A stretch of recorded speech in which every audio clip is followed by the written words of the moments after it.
no tempo em que as estrelas começavam a desenhar suas histórias no céu noturno. Em Jerusalém, uma cidade antiga cheia de vozes e segredos milenares, um homem estava atormentado pelos limites de sua própria carne e pela sombra da desesperança. O sol se punha lentamente no horizonte, tingindo de dourado e sangue as pedras dos muros seculares. Uma brisa morna trazia o perfume das oliveiras, misturado ao silêncio pesado das horas que antecedem a noite. Nesse cenário onde solidão e dor se misturavam ao crepúsculo, desenhava-se a história de Naaman, comandante dos exércitos do rei da Síria.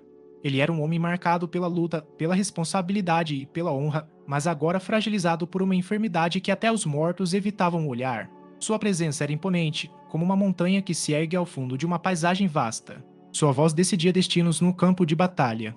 A vida dele girava em torno da estratégia e da conquista. Os soldados o respeitavam profundamente e seus adversários o temiam.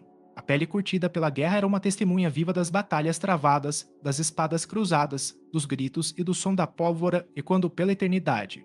Mas ali, naquele poente em Jerusalém, o guerreiro poderoso se via impotente diante de um inimigo invisível e implacável, a lepra. Uma doença cruel consumia sua carne, tornando-a pálida, manchada e monstruosa. Arruinava devagar não só o corpo, mas também a alma. O ardor nos nervos não cedia e a esperança parecia escorrer entre seus dedos, como uma veia fina e quente que não conseguimos segurar. Você já pensou na profunda ligação entre fé e cura? Na forma como o que habita o coração pode transformar a matéria do corpo? Como a crença, nascida no silêncio da humildade, atravessa o véu do impossível e se manifesta no real, numa palavra, num gesto, numa entrega que ultrapassa a rotina? Se é um mistério aguardando ser revelado, um enigma que ecoa pelos tempos. Muitos em Jerusalém conheciam histórias de milagres e promessas, mas Naamã, rodeado pela dor, caminhava vacilante entre a incredulidade e o desejo profundo de cura. Distante da Síria, sua terra natal, cercado por costumes, línguas e deuses diferentes, ele estava perdido. A terra onde fora levado cultuava o Deus dos Hebreus, um ser supremo que não se glorificava em templos exuberantes ou imagens de ouro, mas agia silenciosamente, desconhecido por muitos e reverenciado por poucos. Ali, o sobrenatural se manifestava por meio de profetas, homens de palavra e espírito, capazes de mudar tudo apenas proclamando o mandato divino. Entre eles, destacava-se Eliseu, um profeta que irradiava esperança, curando com palavras a dor e a morte de quem se aproximasse. A voz de uma jovem serva israelita, capturada na guerra e levada ao palácio de Naamã, ecoava na sua memória como um cântico que não silencia. Ela, com uma simplicidade desarmante, contara sobre Eliseu, um homem de Deus capaz de milagres sem gestos ruidosos ou cerimônias pomposas. Mas para o comandante, uma solução tão simples parecia uma afronta ao seu orgulho e experiência. Um homem acostumado aos grandes feitos, aos soldados, às decisões que mudavam o destino dos povos, agora duvidava diante do conselho de uma jovem cativa. Mergulhar 7 vezes nas águas do Jordão? Aos seus olhos, aquilo era diminutivo, quase um ultraje. Sua mente férrea rejeitava a ideia de uma cura sem heróis, magos ou rituais poderosos. Ele queria algo à altura do seu status de guerreiro. Mesmo assim, partiu. Com os cascos dos cavalos trovejando na estrada poeirenta, levou consigo a inquietação que não lhe dava descanso. O caminho cruzava campos ressequidos, colinas queimadas pelo sol implacável. Ao longe, o murmúrio das águas do Jordão cortava a terra, uma linha tênue entre o árido da existência e o possível renascimento. A paisagem se estendia em tons ocres e azulados. Mas mais que a vista, era seu coração que se apertava num misto de curiosidade e descrença. Por mais que tentasse ignorar as palavras da serva, elas insistiam em ecoar, lembrando-lhe que talvez estivesse desprezando aquilo que poderia salvar sua vida. Então seus servos o surpreenderam. Homens leais que conheciam a alma de seu senhor e enxergavam além da arrogância que o dominava. Com voz firme, mas respeitosa, disseram: Senhor, se o profeta mandasse que você enfrentasse algo difícil, escalar montanhas ou lutar em batalhas desafiadoras, você não o faria com toda a sua força? Por que recusaria agora uma ordem tão simples e clara? Não está o poder do que é simples tão presente quanto do que é grandioso. Essas palavras atingiram Nama como uma flecha certeira, desfiando a certeza rígida do comandante e abrindo espaço para a semente da humildade. Movido por uma força silenciosa e desconhecida, ele decidiu obedecer.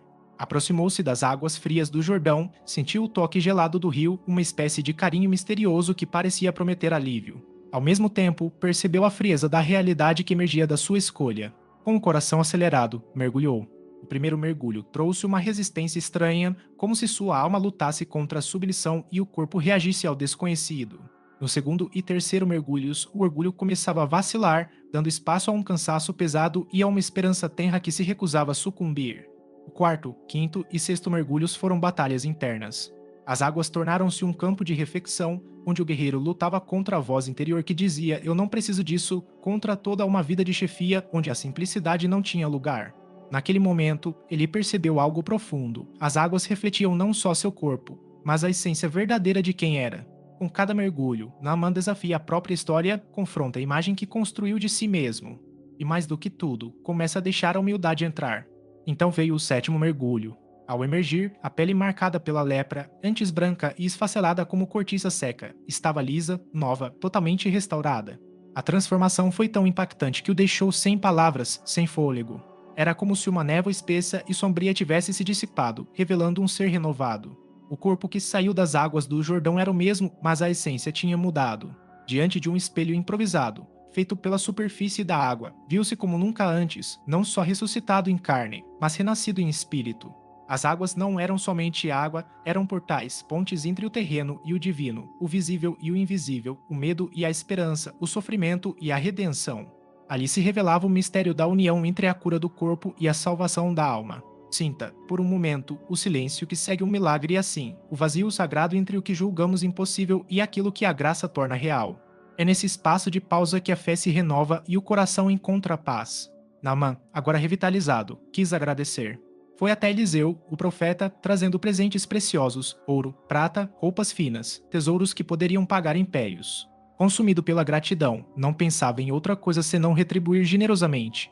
Mas Eliseu, com serenidade inabalável, recusou cada oferta. Ele não se deixava seduzir pelo brilho dos tesouros que carregam promessas vazias.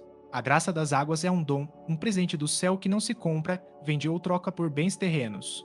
O verdadeiro milagre, ensinava Eliseu, floresce na entrega total, na aceitação humilde da simplicidade, na confiança silenciosa no poder invisível. Naamã ainda não compreendia a profundidade deste ensinamento. Tentava medir o valor espiritual do que vivenciara em termos mundanos, desejando retribuir com riqueza e pompa. Mas o profeta sabia que a verdadeira riqueza está na transformação íntima, na humildade que brota do reconhecimento da própria vulnerabilidade, não em presentes materiais.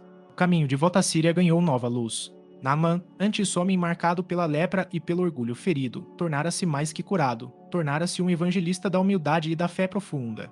Caminhava pela estrada empoeirada percebendo a mudança não só no rosto, mas no coração, agora cheio de gratidão e reverência pelo mistério vivido.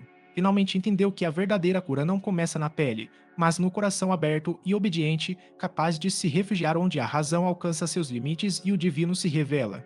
Essa história encerra uma lição que ecoa por séculos, um convite para que o homem moderno veja além do superficial, acolha o imponderável com fé discreta e inquebrantável. É um chamado para mergulhar em águas humildes demais para o orgulho, mas que trazem a mais profunda transformação daquela que renovará não só o corpo, mas a alma. A narrativa de Naamã traz uma moral clara e iluminadora. A cura muitas vezes não está nos gestos grandiosos ou nas soluções espetaculares.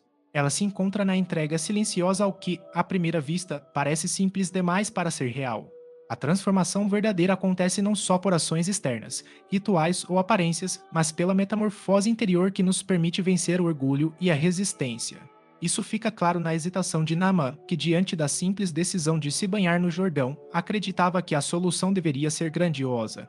Mas ela se revelava nas águas calmas, onde a humildade ganhou seu valor. Imagine agora uma situação comum, um profissional de sucesso diante de um problema sério de saúde. Busca os melhores especialistas, faz exames caros, tenta tratamentos avançados e sofisticados. Mas, entre tantas opções, um médico sugere um passo singelo, mudar hábitos, adotar uma alimentação equilibrada e praticar exercícios constantes e moderados. No início, a simplicidade do conselho parece injustificável, a mente impaciente quer remédios grandiosos e rápidos. Só ao acolher a singeleza do conselho com disciplina e paciência começa a notar a verdadeira melhora. Essa cena, tantas vezes repetida na vida, remete diretamente à história de Naamã. Revela como a resistência ao simples, alimentada pelo orgulho ou impaciência, pode retardar a cura que se deseja. Admiro profundamente como essa narrativa expõe um conflito persistente da natureza humana, o choque entre a vontade por respostas grandiosas e a difícil aceitação dos sinais humildes que apontam para a mudança real. Todos nós já estivemos nesse limiar, lutando contra o ego que prefere comandar rios impetuosos a aceitar a força calma da chuva fina. Nesta reflexão, reconheço que muitas das nossas barreiras para a regeneração são fruto do orgulho. A decisão de Naaman de abandonar o ciúme pelo que é simples e aceitar seu poder é uma lição que se repete em muitas vidas, mesmo que revestida de formas diferentes. Que possamos refletir sobre nosso próprio caminho e as águas que nos circundam, nas quais hesitamos em mergulhar esperando uma solução grandiosa. Essa história nos convida a mergulhar em nossas vulnerabilidades, reconhecendo que o caminho da cura pode estar escondido em ações aparentemente triviais. Que encontremos humildade para nos entregar e coragem para aceitar que o poder reside na fé simples, que nos aproxima do divino e abraça o que é verdadeiro e transformador. Se estas palavras tocam o fundo da sua alma, inscreva-se e ative o sininho. Ainda há muito a desvendar no mistério das narrativas antigas que falam de fé, cura e transformação, onde cada história é um espelho refletindo o que desejamos reconhecer em nós mesmos.